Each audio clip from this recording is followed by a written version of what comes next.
First of all, thank you everybody for attending to this webinar. Okay, this is our program for today. We will start with an introduction to what the custom chart is. Then we will try to see how it works and which libraries we can use to use it at the best. We will very quickly search through the APIs to find what we can do with the chart. We will see a live demo of what we can do with different libraries, and then we will have some time for questions if there are any. Let's start. What is the custom chart? The custom chart is a new widget that you can find since the version 7.2 of Knowage. It is a chart specific for everything that the current chart widget is not able to do. For example, you need to do something very complex and customized that the iCharts library is giving to you, is offering to you, but Knowage is still not offering it, or is a very custom representation. You are able to use the custom chart. That's when you have to use it. Remember that it is not a chart widget replacer. Is something that you can use instead of the chart widget if you need to create something very customized and if you have some knowledge about JavaScript and JSON structure about the charts. Otherwise, the common hint is to use the chart widget because all the most important charts are covered there and they are much easier to maintain and to use for people who is not very compliant to JavaScript. This custom chart is in a very beginning state. It will extend for sure in the future. Now it's growing. If you have any feedback, we are gathering feedback to make it better. So use it, try it, and then let us know, or extend it if you can. I remember you that Knowage is an open source project. You will find us inside the GitHub repository. This is how the widget looks like when you are opening it inside the cockpit. As you can see, if you are familiar with HTML widget, it is very similar. You have something more, that is this JavaScript editor. For the other part, it's very similar. You have the dataset tab, you have the style tab, you have the cross navigation tab, and the filters. You have the CSS, you have the HTML, and you have this JavaScript editor. This is the most important thing in the whole widget because it's where you will be able to write all the definitions of your widget. Remember that JavaScript is something very powerful, but also very dangerous. So we had to create some bindings for security reasons. So you will be able to do almost everything using JavaScript, but sometimes you will find some strange error or strange behavior, and you will have a notification that this error is due to some security reason. If that is happening, read the documentation and try to understand why you are doing something that it is not allowed. What are the supported chart libraries at the moment? We are embedding inside Knowage Chart.js at the 1.02 version, D3.js at the 3.5.5 version, and the iCharts at the one of the latest version, but just for Enterprise Edition users. If you have any license, you can connect it to your iCharts and use it. But in Knowage case, it's just for enterprise user. You are also able to include external libraries, and this is something that will appear in the new release that will come in the next few days, that will start using the kn import tag. Why we are using the kn import tag instead of a normal script tag to include the external libraries? Because you can write a lot of stuff inside the script tag, and that would be dangerous. People from external libraries could write something inside your application, and it can be very dangerous for your users. So we are using a can import tag that I will show you later that will behave in the same way as the scripts, but we are managing it for you. So you will not have any security breach regarding the script tag. I took some of the most famous libraries at the moment, for example, Vega, that a lot of people are using, but you can include every chart library that is using CDN, an external CDN. We will see later how to do it. Now let's get to the, let me say, to the boring part, because how can we connect Knowage to any library, chart library in the world? We need to share a common language. Sorry. This common language are Knowage API, in the specific Knowage custom chart API. You can reach the data, the Knowage stored data from the API. You can set the data in different ways to fit inside the different libraries, and you can use the interaction that Knowage is offering you inside the new chart that you are creating. Of course, we don't have APIs to replace all the logical part of JavaScript or to replace a whole functionality from iChart, for example. That is what you will have to do and what you will have to be used to. But the API can help you really a lot in whatever you are doing. If you have any doubt regarding the next APIs that we will see, you can see them inside those links. You will receive the PDF with that link at the end of this webinar. If you want, just search for Knowage Suite, read the docs, and search for custom chart widget. At the bottom, you will see the API. So you will be able to follow me also on the documentation if you like. Let's start with the most important thing regarding the APIs, the Datastore object. Everything that you will do inside the custom chart widget and to interface with Knowage will start with the Datastore keyword. This Datastore keyword is a representation of Knowage. Help me, I need to do this kind of representation, or I need to gather this kind of data. That's what Datastore means. And it allows you to use all the other API. You will have just to write datastore.something, and you will have inside your JavaScript code something that will represent the data that you asked for.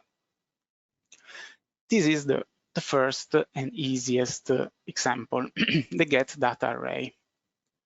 As you can see, this is the structure, Datastore get data array. It has some attribute that you need to specify, and it will return a data array, one record for every dataset row. So for example, if you are defining a get data array for a dataset with 10 rows, you will have an array with 10 times what you have specified here. It will return the same structure that you will provide. Let me show you an example.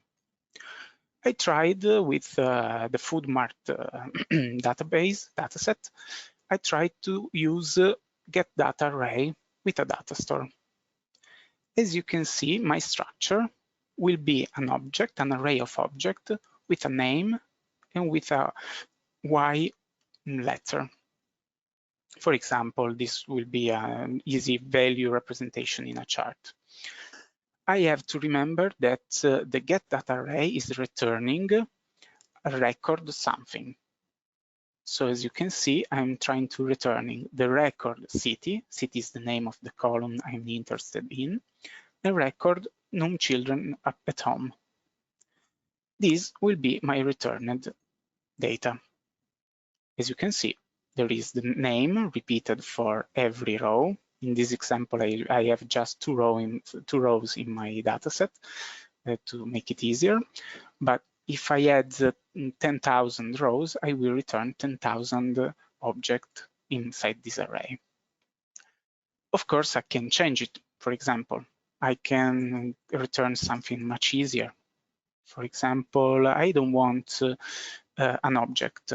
I want just a simple string, record.city. Sorry, city. I will return something similar. New York, comma, Boston. As you can see, it's very different from one another. You just have to specify if you want an object or if you want something else.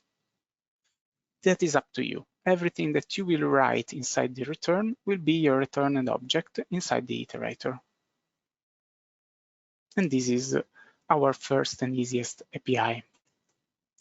Let's get to the next one, the get records. Get records is easier to imagine because it just returns an array of objects. We return one object for every dataset rows that you will specify using the column names. Differently from the getData array, you will not be able to customize what the function will return you.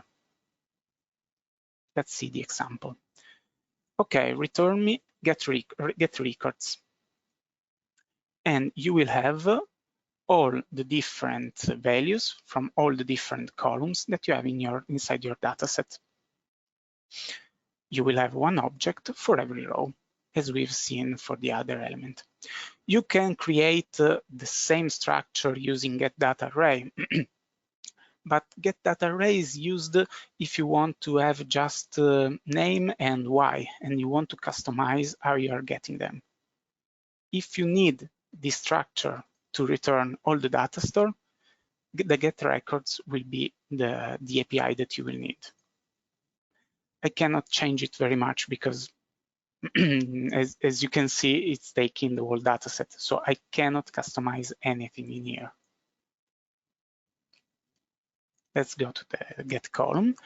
The get column is very similar to the last one that we've seen, but it does return just one array of values for the selected column.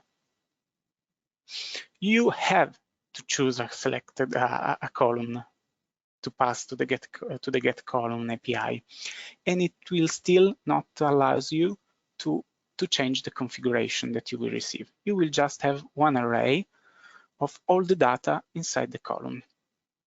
As you can see, I'm searching for country. I'm getting USA, Mexico, and Canada. That are all the imaginary rows that I have in my example. Let's get to the next one. Now, you will see API that are always a little more complex.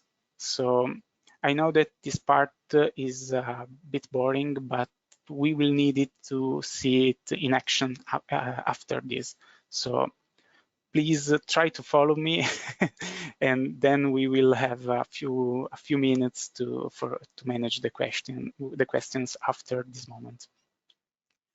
So the Getseries and data is written like that, and it does return an array of objects for different series. What does it mean?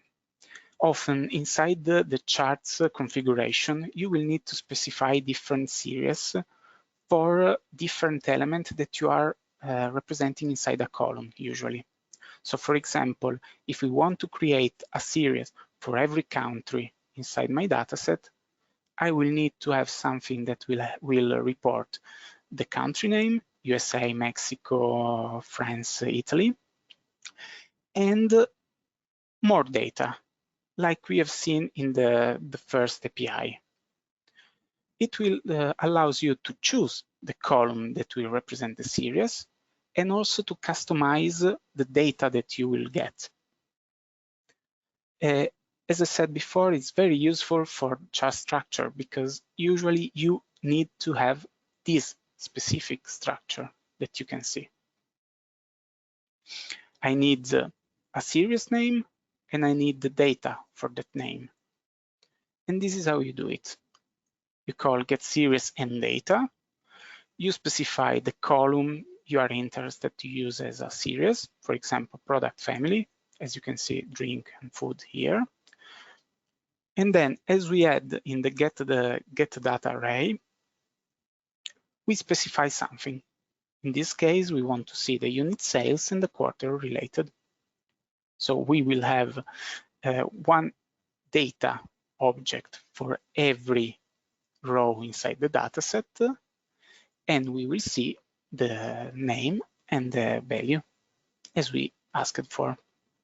We can change it as we seen before and use another structure. For example, we want to see just the name. We want to have something similar. The result will be something much easier, like that. Q1, Q2. Of course, you will see one of these for each series that you are specifying.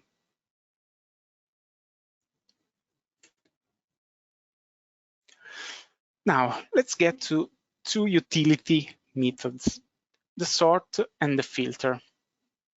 The Datastore sort allows you to choose a column and a direction to sort your data. You can write it in two different ways, specifying the direction or just telling the column you are interested in. As you can see, those are the two different methods that you can use. I specified store ID, and there I specified also the direction. I can use hash or dash.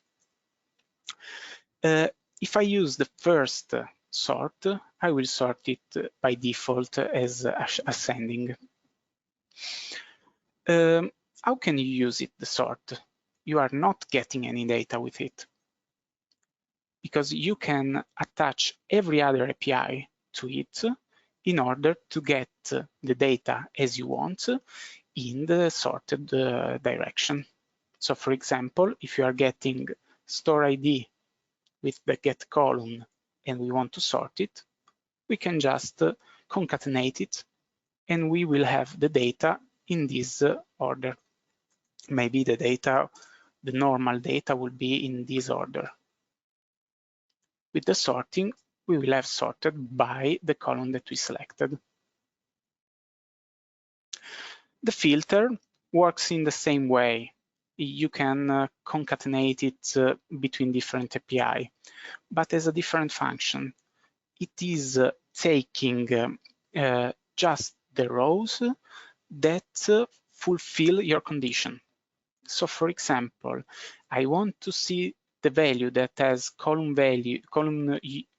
1 has 10 value and column 2 has quarter 2. And you will just have the columns that you are searching for. For example, I want to get data in array just for the rows that have the column city with a Newark value. This is the structure of the get data array, but as you can see, I have just one returning object because it's what I was searching for. You can use multiple requests. For example, you can write also, I don't know, num children at home, and I want it to be 5. I will still see just this value. If I write 4, I will not be able to read anything because the only condition that will fulfill our return will be New York and 5. Of course, you can concatenate them between filter and sort to select just some specific rows and to sort them with a specific column. You can concatenate all the API between them. Now let's get to the last one, but this one is the most complex at all. This is the hierarchy. It's a very complex API that allows you to create a tree with different levels and different measure aggregations. So you will have a returning tree with the selected levels. So for example, you can have one level for every column, and it will create a new branch for that column. And then an aggregation for the specific columns, those must be measures, that will apply to each branch and each leaf inside the tree. You will also be able to navigate through the tree. You will be able to get single branches, children, siblings. There are many methods that we will not be able to read all today because there are many, but if you go to the documentation, you will see all of them documented. So you can see the different modalities that you can use inside the hierarchy. The goal is to have one object that will look like this. To create it, I specified two different levels, the quarter level and the product family level. As you can see, I'm having a first level that is aggregating the quarter. This is the first quarter, the second one. And then I will have children's, the branches, that are taking the product family. As you can see, every parent will replicate the other levels. So for example, this is non-consumable, this is non-consumable, this is food, but those are coming from different level 1, from different quarter. This is for the first quarter, this is for the second one. And as you can see, I decided to use the measure unit sales with a sum aggregation. And as you can see, I have one aggregation for the first quarter, that is this one, and for the second one. And then for each element inside the children, I will have the same element with the aggregation related to that branch, that leaf. As you can see, the total is this one. And it should be also for that one. I hope so. With the other methods that we will not see, but you will find in the documentation, you will be able to choose just one branch, just one leaf, all the children of a specified branch. You can move inside the tree as much as you want. This is really the last API. This one is not to get the data. This one is to manage the interaction with Knowage. Just writing click manager and specifying if you need the column name and the column value of the data that you selected, you will enter inside the Knowage lifecycle, and you will be able to apply the selection, the cross navigation, the links, the preview, or what you specified related to that widget. If you haven't specified anything, you will just throw a selection, but you will be able to manage it, to manage the click on every chart just with that method. Every chart is different from each other, so you will have to see in that specific library how to manage the click, but every one of them is managing the click. You will just have to put that function inside the event management from that library. and you will be able to enter the Knowage lifecycle. Okay, this is a useless, let me say, dashboard that I created just to show you that we can use many different libraries, because we are using D3 in the first box. We are using iCharts in the biggest one. We are using Vega, including an external library in this one. And we are using Chart.js in this one. And we are using them in a very, very similar way. Let me show you. We will start from, I think we can start with D3. It should be the easiest one. Okay. As you can see, I've chosen this dataset that is a common dataset I created with some information. And this is the editor that we've seen before. In the HTML code, as you can see, I just created a container for my figure. I've selected some CSS to decide the dimension and the color of the elements. And then I created some JavaScript code. As you can see, I'm using the waffle selector I created, and I'm giving it a range. Then I'm creating some style specific for the waffle from D3. This is creating let me say, a random ranges, because I'm not using any API that we've seen before. I'm just using plain JavaScript from D3 library.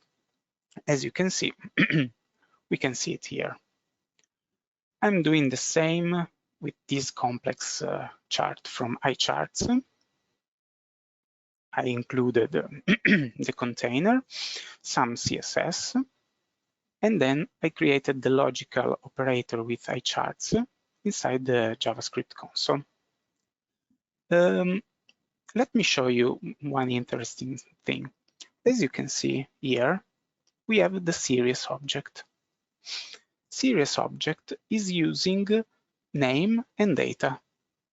It's something very, very similar to what we have seen here.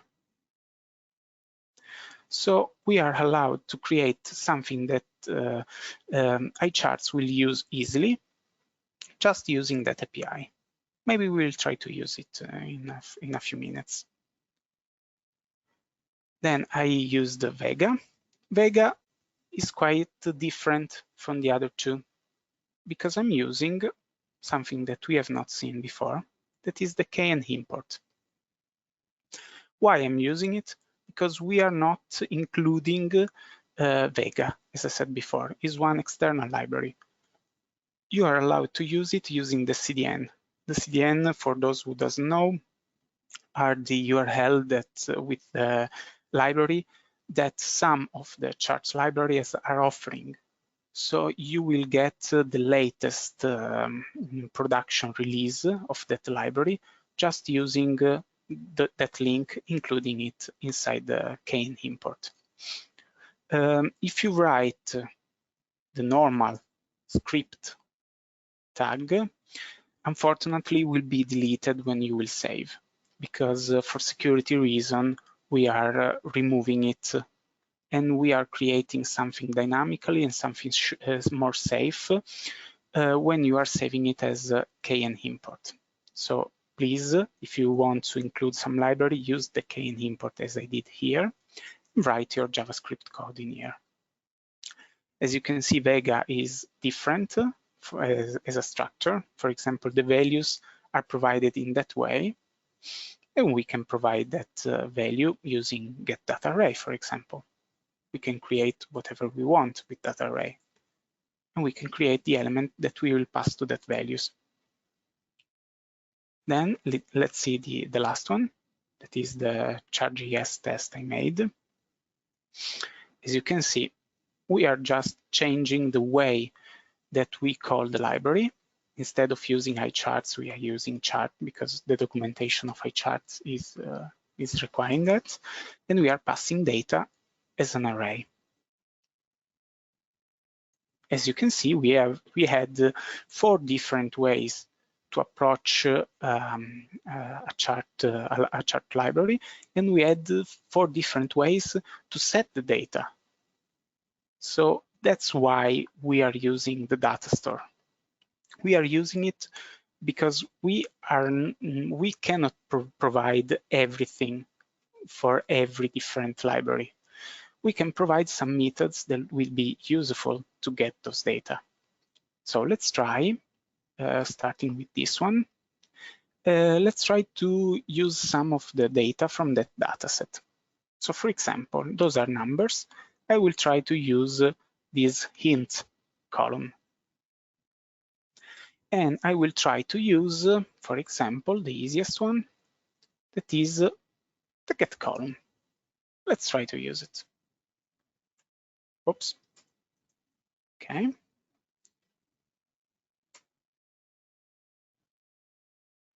Let's write Datastore get column. Our column name is int for integer. Let's try to see. Okay. As you can see, we have different values from before. And those values are taken from our JavaScript code. Often I see people that have difficulties to understand what the Datastore is creating, what they have. Usually I suggest people to use the debugger function from JavaScript, just when you are trying to understand the code. So for example, let's try to put the Datastore object in here, in this data variable. Then I will use the debugger keyword. And now I will open with F12 the console log, just to see what is happening. Let's save. Okay, we stopped. And if we are fortunate, we will also be able to see. Okay. Okay, as you can see, we are using Datastore get column int. This element is returning us one array with all the ints from our dataset. There is 1,000 of them. We are allowed to see just a few of them because we decided that the labels are less than 10,000. If we want, we can create something that will allow it to create dynamically the names of the colors, and so it will create different columns. But at the moment, we can see that the Datastore get column is working. And there it is. Now let me remove the debugger because it's very dangerous to keep it.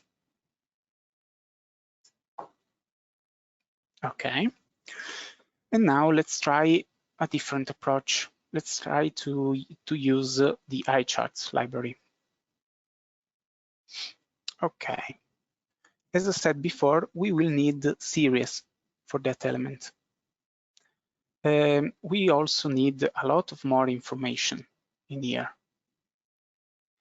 But those information will cost us more iteration. We can maybe see it if we have time later. Now, let's create a data object as we did before. The Datastore, and now I will try to use the Getseries and data. Okay.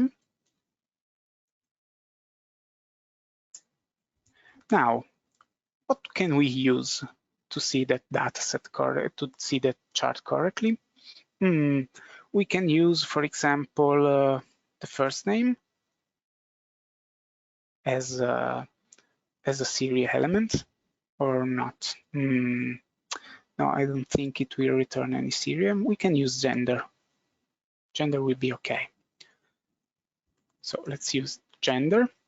And for each element in gender, we will see an array of data. Okay. So data, we can still use int column that we've seen before. So record.int. Now let's write a debugger here. So we will be able to see what we are creating at the moment, because we will still not use data. Oh, I wrote something wrong.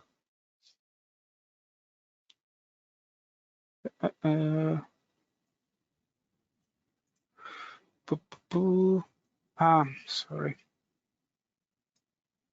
This one. I did something wrong here. No. Perfect. Okay. Let's see data now. As you can see, we have two different series with the name male, one name female, because I've chosen the gender. And for data, we have all the integer data from int column. Now let's try to connect it, because we haven't connected it yet. So we have created that data object. We will change that series. Oh, okay, till here. And we will just write data. Oh, sorry, I didn't remove the debugger.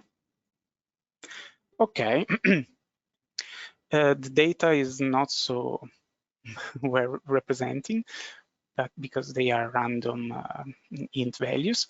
But as you can see, we created the chart with the series, taking them from my dataset, just in one instruction, this one. As I said before, the library was also settings color and other parts. We can try to do the same using JavaScript. So we can use, for example, an iterator,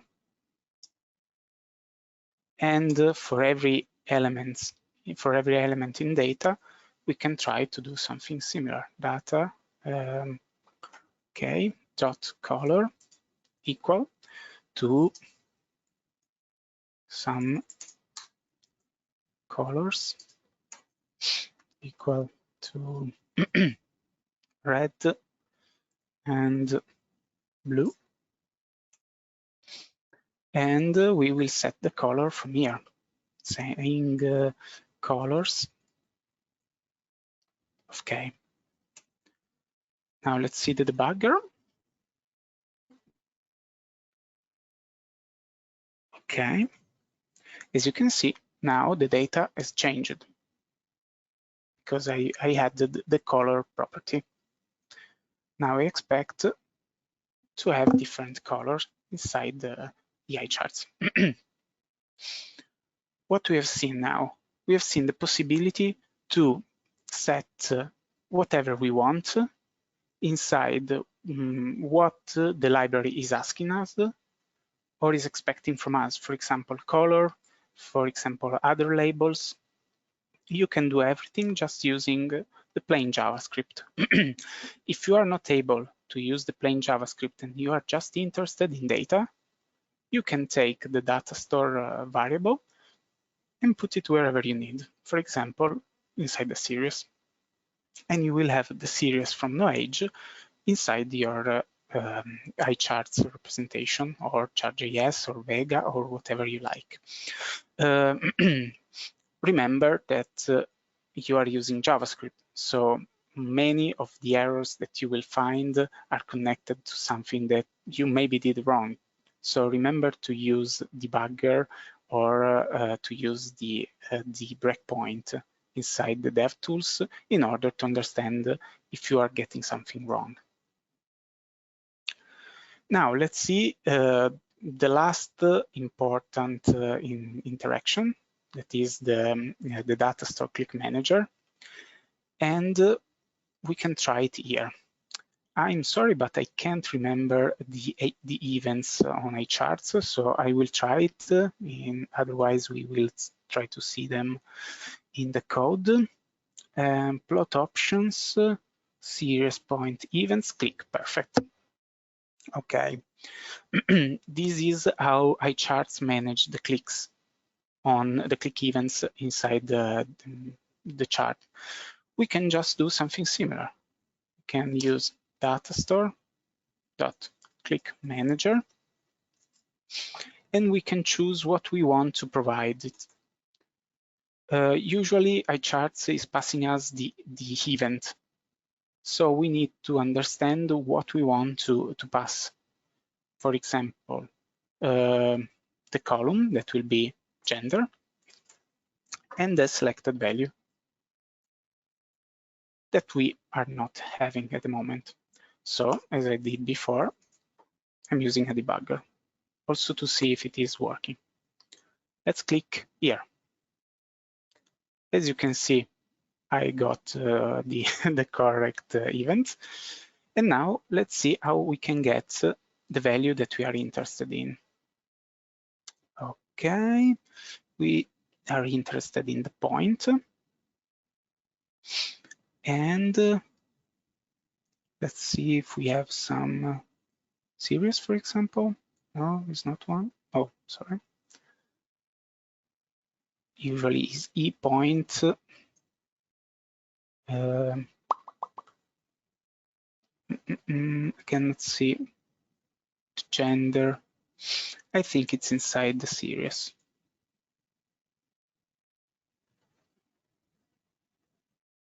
Male is inside the series point series name. So we will write it.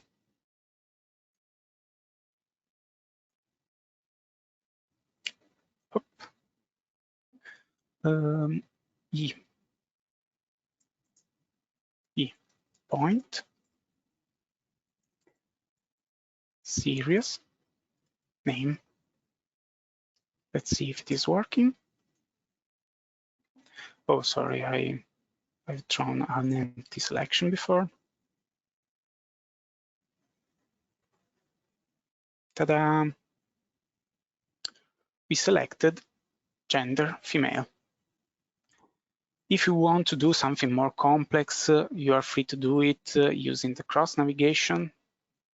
You can set a cross navigation, and if it is enabled, it will throw the cross navigation and will not throw the selection as we did now. But you are free to experiment and to try whatever you want with many different libraries. With Chart.js, if you are using the community edition, with iCharts, if you are using the enterprise, if you have the iCharts license, with D3, or with whatever external library do you want. And you are also able to use their full functionalities. For example, to download the CSV file, to save as PNG, and similar. I think that we covered very quickly mostly anything related to the custom chart. If you have any doubt, I am available for questions. If you want to see some other example, please tell me and we can see it together. Okay, Malek, sorry, but it's really difficult to read the question in this. I have a very small window.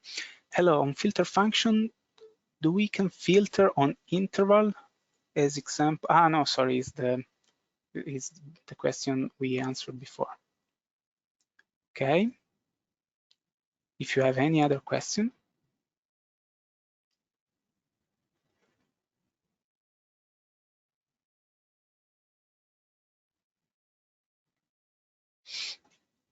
Mm-hmm.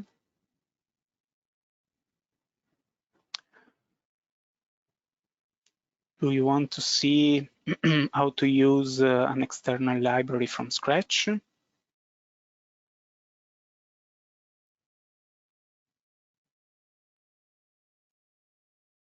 Or did I cover everything perfectly? Is everything clear?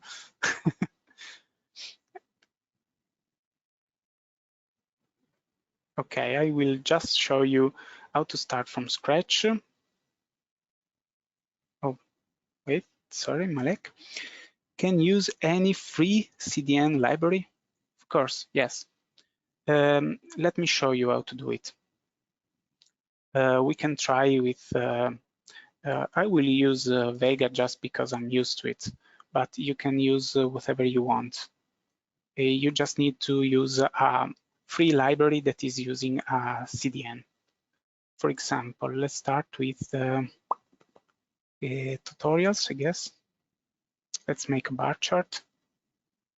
Okay, this is not giving us any CDN, so let's use something else. Not this one, the example. Yeah, let's try this stacked bar chart. Doing online Vega editor.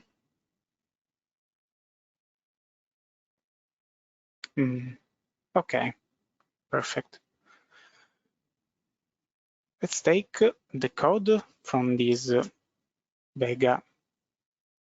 And first of all, we need to, oops, sorry. We need to create a new custom chart widget. We need to specify a dataset. I'm still using the one that we used before. Then we need to import the libraries that we need. So let me just to create something that will save. I will take them from here. There we are. Let's copy everything. Okay, let's go there.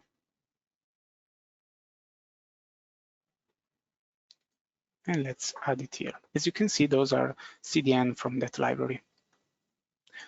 Then I will take the schema. I will go to the JavaScript and paste it. Let me see if it is using the correct element, because I don't know what is using. Let's try. No, it's not using that element. Let me see. Okay. We need to create something similar and to say that we are embedding it. Okay. spec. As you can see, if you have any error, usually it is written in there, so you will be able to read it. This is our schema, so var schema equal to that element. Let's call it vis2 just to avoid overriding, and we will write the schema inside. There it is. Let me open it wider. There it is. As you can see, those are the stacked bar chart that you are seeing here. If you want to use some data, you can attach the data in here, for example. Is a repetition of x, y, and z values. So you can use the get data in array, returning an object that will use x, y, and z values. Or you can create something similar using plain JavaScript. However, you just need to replace this one with your data, and you will be able to see this chart working correctly.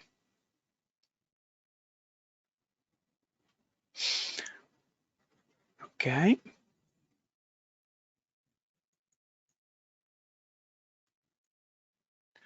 Do you have other questions?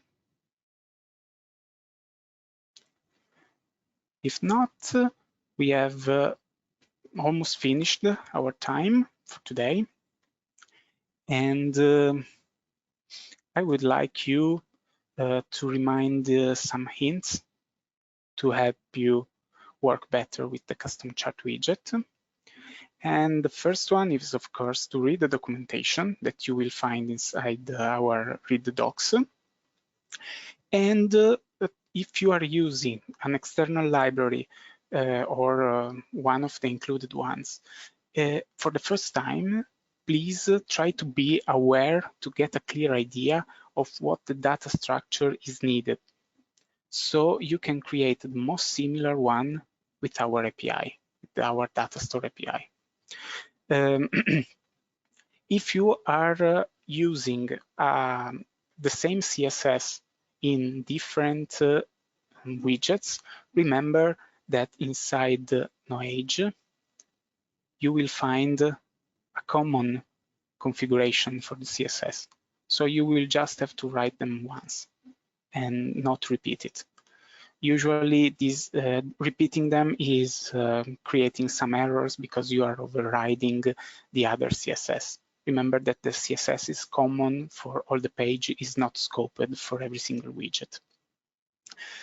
And then avoid to write many identical API call. For example, avoid using 10 times the Datastore get records, because you are getting it many times, you are requesting it more times, and it requires more work from Knowage. So just use them in a variable.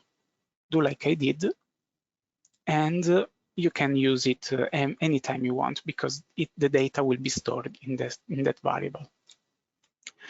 And okay, the one important thing is that the example that we created were using lightweight libraries.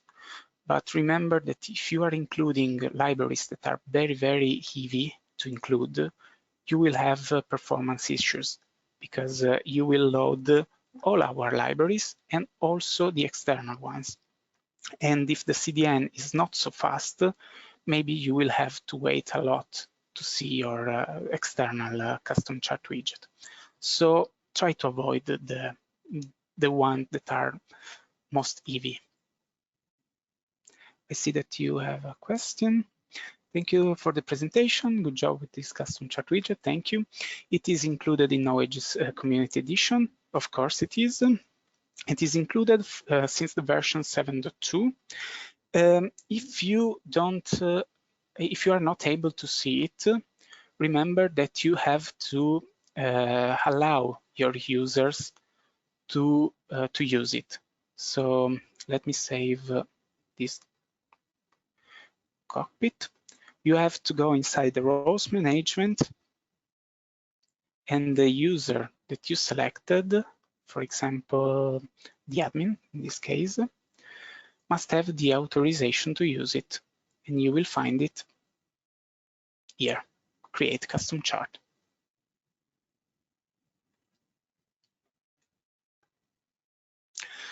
And I think that's all. Thank you, everybody.